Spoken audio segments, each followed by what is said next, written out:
Okay, so this week I am looking at pieces of limestone from the Bangor Limestone, about 330 million years old. And this is a deposit from what is today the U.S. state of Alabama. Way back in the day was a shallow continental shelf, home to lots of different types of marine animals, including the bryozoans that are currently in focus here on the camera. I've got a few pieces of this that I'm going to be cycling through and taking photos of. If you're watching this live, you can go ahead and drop a comment in the chat and I'll respond. These can be any questions about basically anything, you know, if you're feeling up for it. Let's have a conversation about what's going on. And if you're watching the video afterwards, thank you for helping me rack up some watch hours, and I hope you enjoy the sights of a 330 million year old seafloor while I do some photography. And it's been a bit of a busy day. I'm only going to do 30 minutes, so I'm going to wrap up at 5 p.m. my time, and you can even see my time in the corner down there if you're curious as to when that is. And I'm also working on slow cooking a curry in the background, so I'm going to be up and out and about and multitasking as I usually do. But go ahead and drop a comment if you have any questions, or just let me know how your day's going, you know?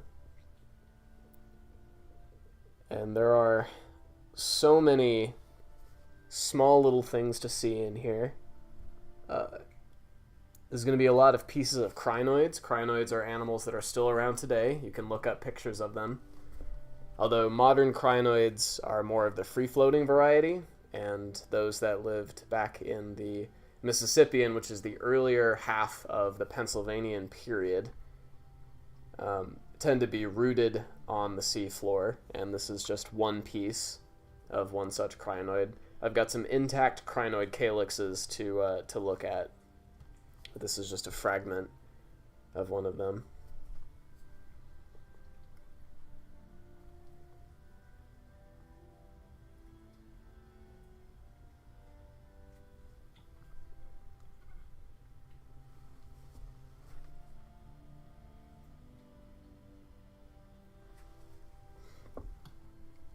And there's many different types of bryozoa. I'm reading a book on them right now, because they're certainly not a group I know a ton about. They're really, really bizarre. Bryozoa are also around today, so we know a little bit about their living biology, and, you know, we can only assume certain aspects of what their extinct ancestors were doing. Could be similar, could be quite different.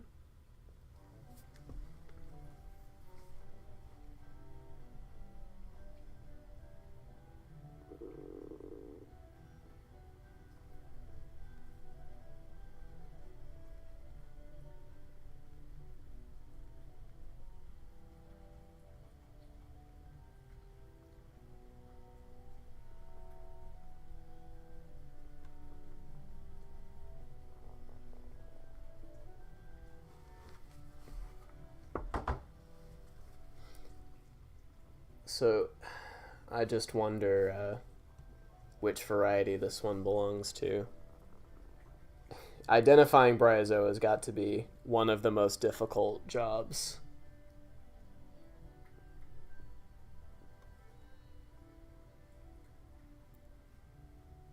Especially if they're extinct. Look at those little guys down there. So these are colonial animals, just like coral. And each of those little holes that you see are where one of the animals living in the larger skeleton, the polyp, would have actually lived. And they form these colonies with these larger structures.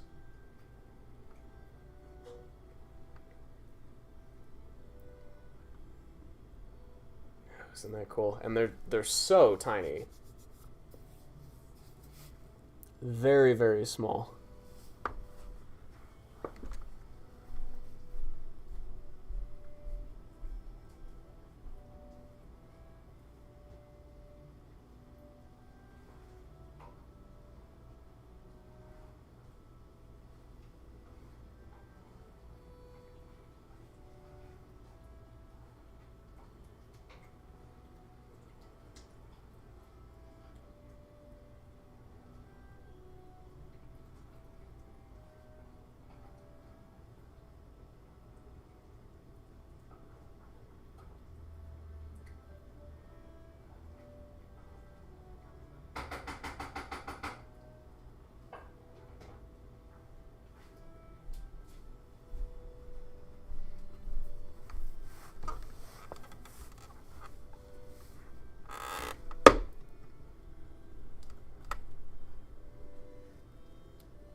And this larger object you're seeing in the middle there, which is coming off as like a bluish purple. Let me see if I can change that color temperature. The thing with dissection scopes is that everything's going to come out a little bit odd one way or another.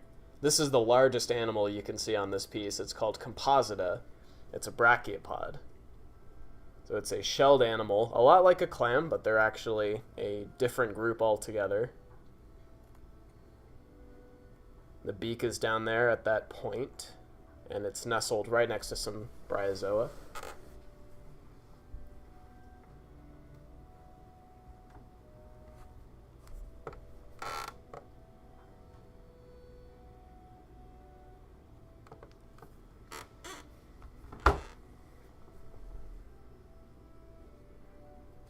Let me quick see what's on the other side of this.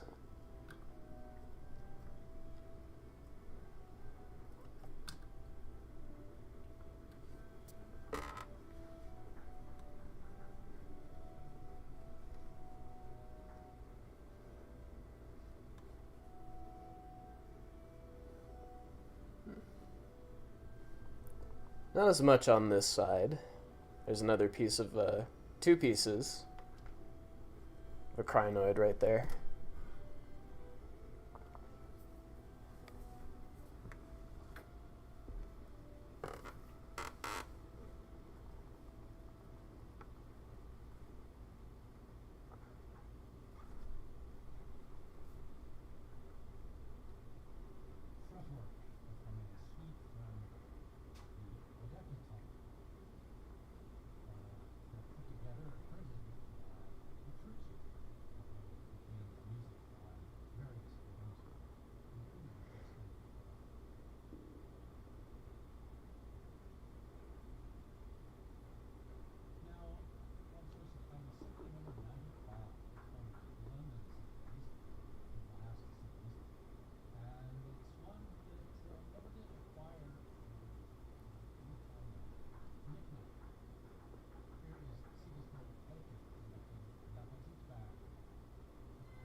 Okay, I'm going to swap this one out with another piece.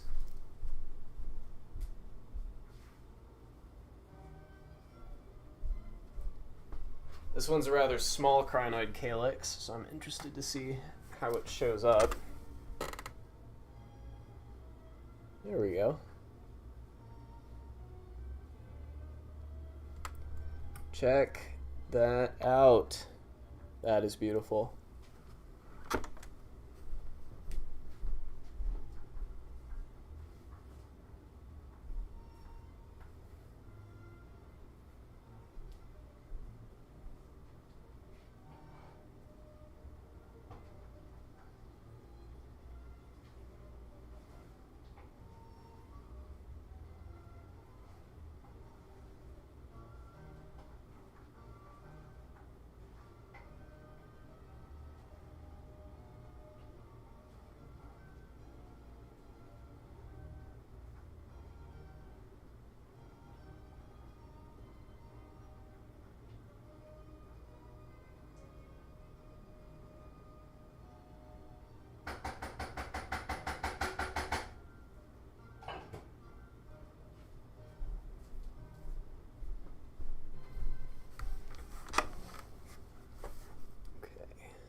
Looks like some more bryozoa in the corner there.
Okay, let's try a third piece.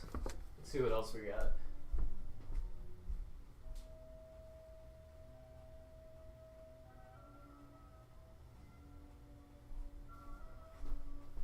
This one is a larger, much larger crinoid calyx, so we're only going to see pieces of it in view at a time. Wow, look at that.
I just love, I've been finding little pieces of crinoids for a very long time. We have a deposit here in Arizona called the Naco Limestone, or the Naco Formation, that has tons and tons of pieces of crinoids, but getting to look at an intact calyx is a real treat. There's all these little pieces of, you could call them tentacles, I suppose, tentacle-like appendages coming out of the head here. With the exception of, exceptional conditions, I suppose, they tend to fall apart. And you find each of these individual pieces scattered everywhere. And it's really cool to see them all together like this. Here they taper out.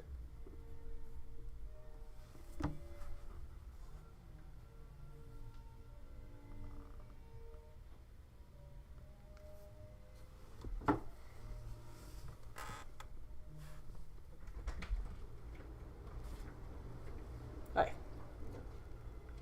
Welcome back.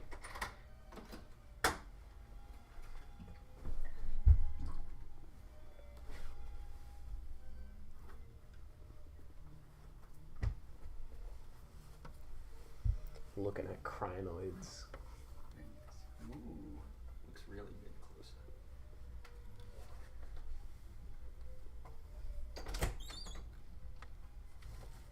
Received a nice little surprise at work. What's that? Not specifically for me, but Apparently there were a bunch of bagels left over from an event earlier, so Nice. sleeve of pumpkin bagels. Pumpkin bagels.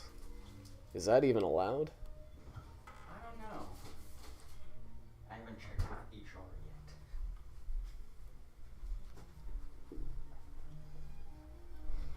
yet. Focus in on this little thing right there. That's cool. Whoa.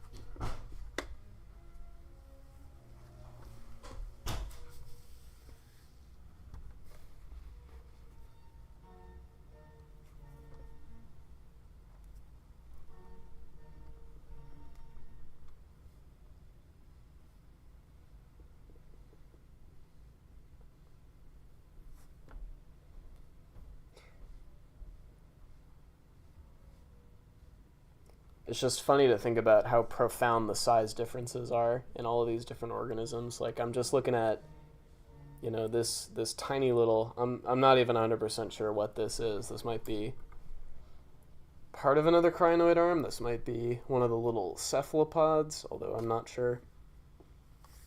But you've got all these just tiny little bits of very small animals.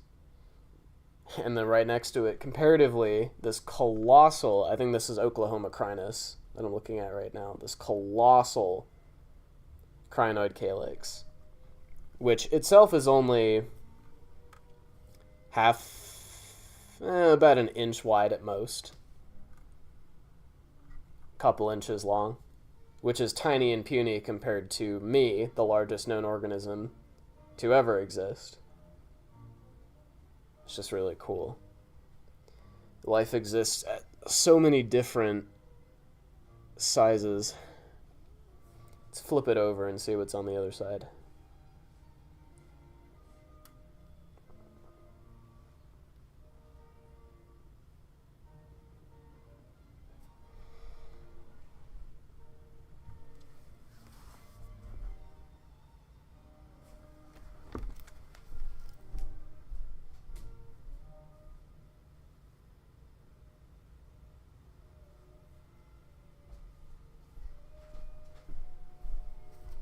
Let's go ahead and look at another crinoid calyx. We still got a little bit of time. It's not like I have a hard stop at 5. I just get tired. It's hard doing this at the end of the day on Mondays,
going to swap this out with one more.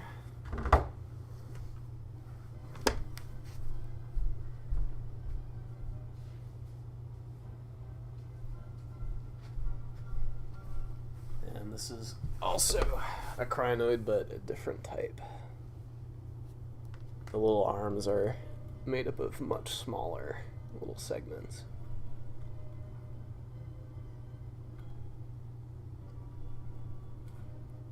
Looks like they articulate in a different way too.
Some other little bits of bryozoan down there.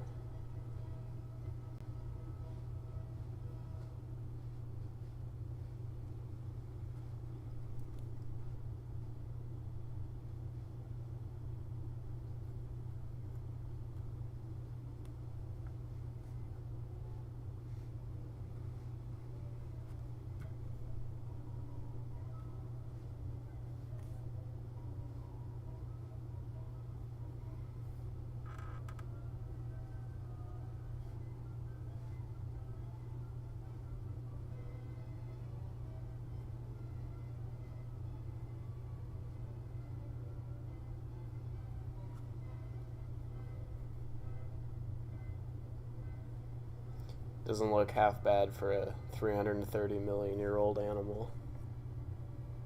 Still fairly put together. Look like little snake pieces. There's probably two of them. Let's see. 330 million years ago, snakes were probably had at least